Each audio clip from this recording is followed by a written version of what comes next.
55 करोड़ भारतीयों को आयुष्मान योजना में पात्रता दी।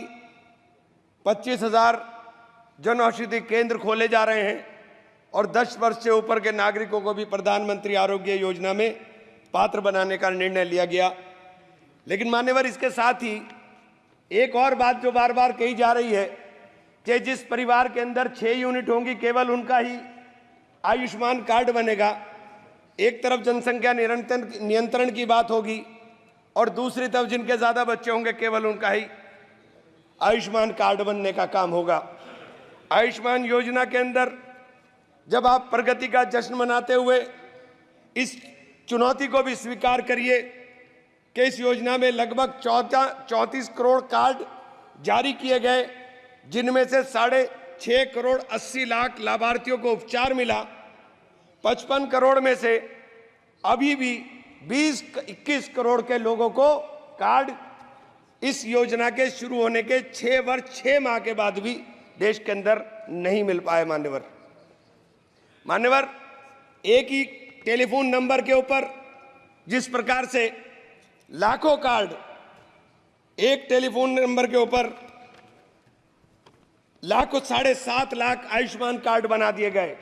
ये मान्यवर सरकार ने ही पकड़ा है, ये मैंने नहीं, सरकार ने ही पकड़ा है, ये सरकार ने ही बताया है। एक ही नंबर के ऊपर ये एक योजना लोगों के भलाई के लिए, लोगों के अच्छाई के लिए ये योजना थी। लेकिन इस योजना की अंदर जो खामियां हैं, मैं केवल उनके तरफ ध्यान दिलाने का काम कर रहा हूं। आयुष्मान योजना के जिस SECC डाटा सूची को बिना वेरिफिकेशन और जांच का आधार माना गया, उस सूची में भारी विसंगति है।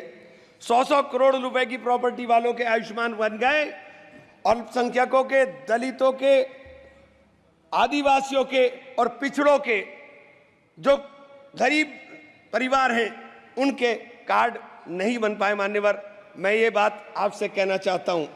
मान्यवर, मैं ये बात आयुष्मान योजना के ऑडिट में भी कैग ने गंभीर अनियमितताएं पाई थी। माननीय अध्यक्ष जी, हेल्थ सर्विसेज हमारे देश के लिए, चूंकि जिस देश का नौजवान स्वस्थ होगा, जिस देश का नौजवान स्वस्थ होकर के काम करेगा, वही देश तरक्की करेगा। स्वास्थ्य के ऊपर जब आप बात करते हैं कि हमने 315 मेडिकल कॉलेज नए बना दिए, लेकिन उन मेडिकल कॉलेज के अंदर क्या मानकों के अनुरूप आपने जो उपकरण है उनको उपलब्ध कराने का काम किया, या उन मानकों के अनुरूप आपने डॉक्टर उपलब्ध कराने का काम किया?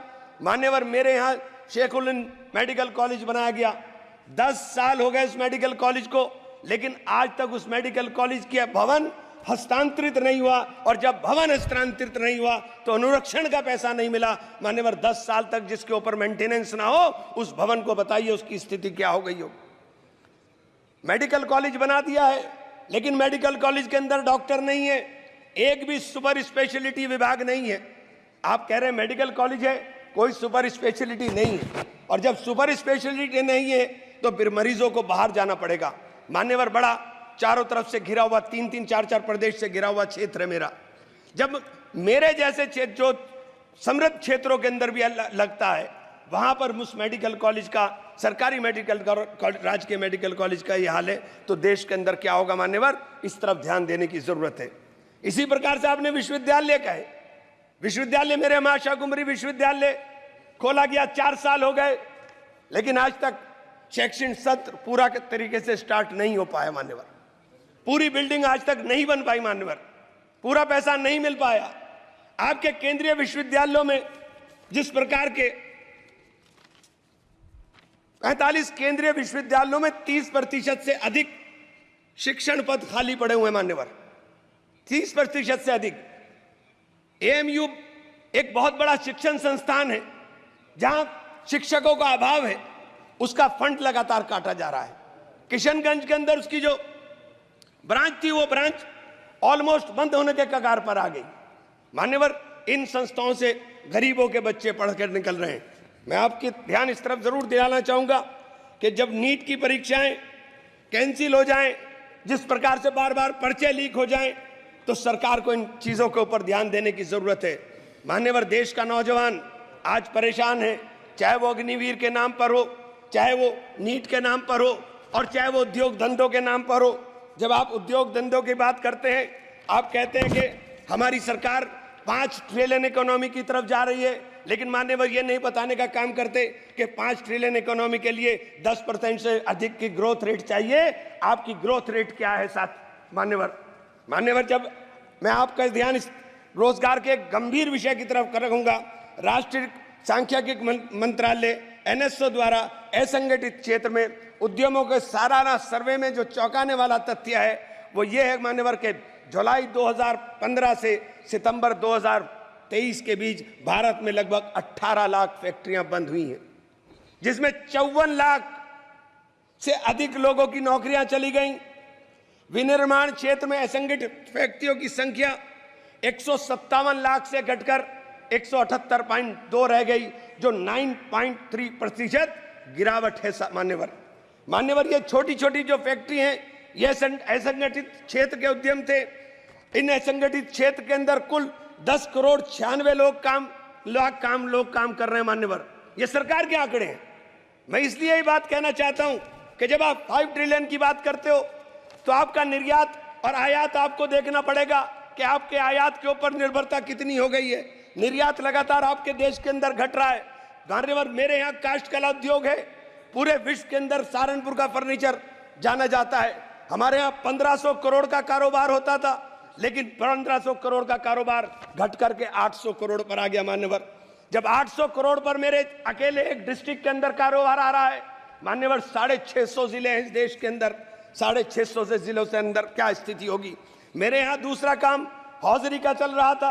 हौजरी का भी पूरा का पूरा देश के अंदर हमारी यहाँ से सप्लाई होती है, लेकिन हौजरी के उद्योग के लिए हमारे यहाँ किसी प्रकार का कोई नहीं। अगर टेक्सटाइल पार्क मान्यवर, मेरी मेडन स्पीच है और आपसे अनुरोध है कि मुझे कम से कम 5 मिनट दे दे, कम से कम मान्यवर।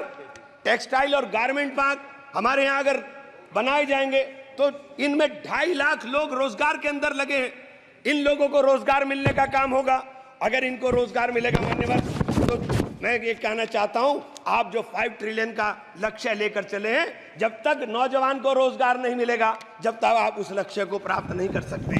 आप बार बार मान्यवर लगातार चल रहा है कि कानून देश में कड़े बनाए जा रहे हैं, लेकिन भीड़ अनियंत्रित होकर के जिस तरह से लोगों को मारने का काम कर रही है, जिसे मॉब लिंचिंग कहते हैं। मेरे जनपद में, मेरे मंडल में 3 लोगों को छत्तीसगढ़ के अंदर मारा गया मान्यवर। उत्तर प्रदेश के अंदर, अलीगढ़ के अंदर इस प्रकार के भीड़ तंत्र ने एक व्यक्ति की हत्या की मान्यवर। आगरा के अंदर 2 लोगों ने आत्महत्या की केवल पुलिस के उत्पीड़न से तंग आकर के मान्यवर। फिरोजाबाद के अंदर एक कैदी मारा गया, जो पुलिस सही सलामत उठा करके ले गई। जो ये हालात देश के अंदर बन रहे हैं, आप कानून सख्त करने की बात कर रहे हैं मान्यवर। ये कानून सख्त करने से केवल काम नहीं चलेगा, उसके ऊपर अमल करने से काम चलेगा मान्यवर। अमल होना चाहिए। Please conclude please. 2 मिनट मान्यवर, बस 2 मिनट में कर दूं। अगर आप मैं आपसे मान्यवर जरूर एक बात जरूर कहना चाहूंगा। मेरे क्षेत्र में मां शाकुंभरी बहुत बड़ी सिद्धपीठ है।